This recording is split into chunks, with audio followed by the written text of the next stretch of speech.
Hello once again and welcome to Simply Electronics Basics 26. We're going to be talking about this one component in front of us, and this component is a light-dependent resistor, otherwise known as an LDR or a photoresistor. There are many different types of photoresistor, but they will generally have this kind of look. The clue as to what they do is reflected in its name. It is a resistor that is light dependent. And what that means is that this is a resistor that changes its resistance depending on the amount of light that hits it. They are made from a semiconductor material, so that when light hits the semiconductor material, it becomes more conductive and therefore has less resistance. I now have this LDR hooked up to a multimeter, so I'm now measuring the resistance across it. I am currently in the kiloohms range. So you can see that at the moment, this resistor has a resistance of 2 kiloohms. Now watch what happens as I bring it up towards the light above me. You can see its resistance drops below the range of the multimeter.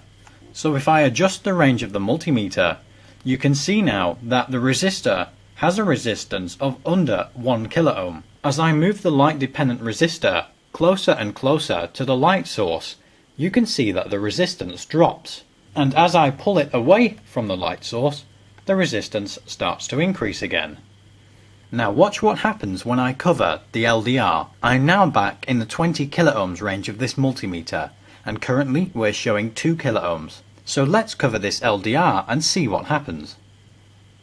As you can see, I've covered this LDR, and now the resistance has climbed up to over 150 kiloohms. This is a very high resistance.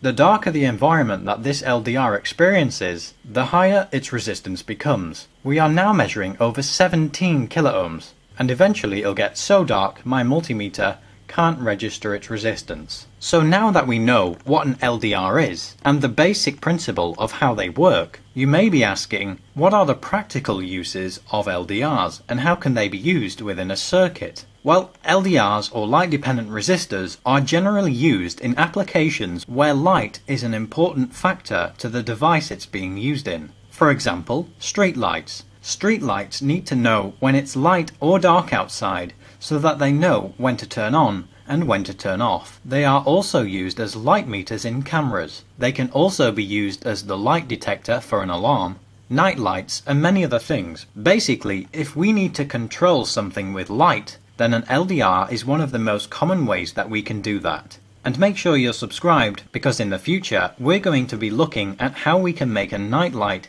using an LDR. So hopefully you now understand a little bit more about light-dependent resistors. Make sure you leave a like on this video if you enjoyed it, and if you have any questions or suggestions for future videos on Simply Electronics, leave your comments down below.